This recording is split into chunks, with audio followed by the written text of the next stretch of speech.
с того, что при институте гуманитарных исследований. Вот можно взять вот такую штуку, да, или она тут одна у нас? Меня слышно, наверное, да? Да. Ага, слышно. Ну, я хочу начать с того, что при Институте гуманитарных исследований и проблема численных народов Сибирского отделения Российской академии наук открылся Центр социолингвистических исследований. Социолингвистика — это вот тот раздел языкознания, который занимается изучением взаимоотношений, взаимовлияния языка и общества, да, изучает то, как социум влияет на язык, и язык влияет на социум. Да и в этом отношении мы вот начинаем с Ильяны Никитиной под руководством Натальи Егоровны Захаровой, под научным сопровождением Нины Иннокентьевны Ивановой, доктора филологических наук по социолингвистике, изучать такого рода проблемы. В целом, ситуации по отношению к якутскому языку в городе Якутске занимается целенаправленно и продолжительно, систематически исследует этот вопрос Нина Иннокентьевна Иванова. Да, она защищала по этой теме докторскую диссертацию. Но я вот сегодня хочу немножко вам представить такие цифры, да, возможно, в динамике и какие-то выстроить динамические тенденции в пользу того, как будет развиваться якутский язык, как у него будут расширяться свои функции в условиях города, полиэтничного города, да, полиэтнического города Якутска. Исследования мы проводим в рамках нескольких проектов, да, но об этом не буду особо говорить. Но в целом отмечу то, что мы берем данные за такой промежуток времени, начиная с 2007 года, да, у нас есть те цифры, с которыми мы можем сравнить, да, сопоставить наши данные, которые мы получили, да, и выявить какие-то динамические процессы. Да, это у нас исследование Нины Иннокентьевны Ивановой, проведенное в 2007 году, в 2014 году, и совместное наше исследование, которое мы проводили в 2021 году. Да, если немножко рассказать об истории этого вопроса, то Айтал Игоревич Яковлев, кандидат исторических наук, когда он изучал вопрос повседневности города Якутска в конце 19 и в начале 20 века, он отмечает, что все слои, да, которые проживали в городе Якутске в то время, независимо от национальности, свободно говорили и общались между собой на якутском языке. Это вот совсем недавно, да, начало 20 века. Уже в конце 20 века социолингвист Татьяна Васильевна Аргунова отмечает то, что население якутское, да, из числа саха, которое проживает в Якутске, к 1988 году из числа этих саха свободно на якутском языке говорили и владели этим языком лишь 21% человек из числа саха. Вот, да, понимаете примерно, какая у нас ситуация была. Давайте увидим. 1988 год. Ага. Это Татьяна Васильевна Аргунова так отвечает. Да? Всего лишь 21,7% якутского населения свободно говорит на якутском языке, да, в условиях города Якутска. Что же показывают наши данные? Давайте перейдем. Ну, я беру во внимание повседневность, да, повседневность городскую. То, что нас окружает каждый день, это у нас как языки распределяются в условиях домашнего общения, да, как мы дома говорим со своими домочадцами, как мы общаемся с друзьями, да, и как мы общаемся со своими коллегами на работе. Если обратиться к ситуации общения дома, то в сравнении с 2014 годом, да, мы, так скажем, видим положительную динамику в части того, что в этих более взрослых возрастных группах, да, это вот зеленый цвет у меня якутский язык, увеличивается, так скажем, использование якутского языка. Да, красная стрелочка идет, так скажем, вверх. Но если взять более молодую возрастную группу, это у нас респонденты 16-25 лет, то среди них четко можно проследить, как они плавно переходят не сколько на русский язык, а на смешанный русско-якутский язык. Да? Но за счет этого уменьшается, так скажем, идет на спад использование якутского языка в условиях дома.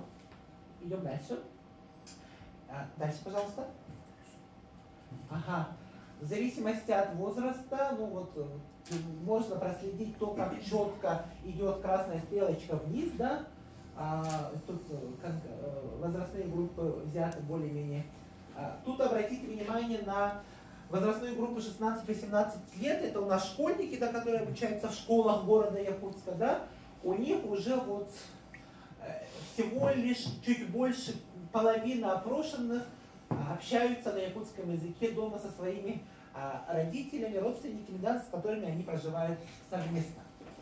Пойдемте дальше. Если обратиться к данным, полученным Ниной Иннокентьевной Ивановой, относительно распределения языков только в семейном общении, да, данные по тому, как говорят между собой члены семьи. То есть здесь мы четко видим, что наши опрошенные очень хорошо, свободно говорят на якутском языке со своими родителями, с бабушками, с дедушками и в какой-то степени с супругами. А с детьми общение на якутском языке происходит, так скажем, менее реже. При этом Нина Иннокентьевна отмечает то, что родители по сравнению с данными 2014 года стали больше со своими детьми общаться на якутском языке, и в процентном соотношении это выводится на примерно на плюс 5% вот, тех родителей, которые общаются в условиях дома со своими детьми на якутском языке. Но, к большому сожалению, бабушки и дедушки со своими внуками, они стали, так скажем, менее общаться со своими детьми на якутском языке, да, и их стало на 7-8% меньше. Да? То есть мы говорим, что в этом отношении, да, институт бабушек, дедушек, он как бы сдает свои позиции в пользу того, что они перестают общаться со своими внуками на якутском языке. Дальше. В дружеском общении, да, динамика с 2007 года, то здесь мы четко видим, как зеленая стрелочка, якутский язык идет уверенно вверх. Я очень надеюсь, что эта стрелочка пойдет и дальше, да. Но тут также можно взять демографическую ситуацию города Якутска, да. В последнее время мы замечаем, так скажем, увеличение якутоязычного населения, переехавшего из села в городе Якутске, да, что, конечно же, влияет на коммуникативные функции якутского языка. Дальше.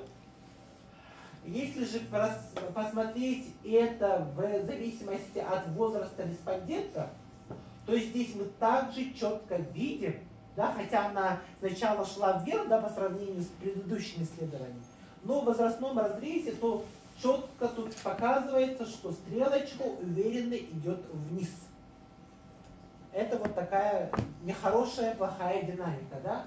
Молодежь 16-18 лет, респонденты, которые обучаются в школах, они со своими друзьями предпочитают общаться на смешанном русско-якутском языке и только на русском языке. А якутский язык занимает только лишь 3-ю позицию. Пойдемте дальше.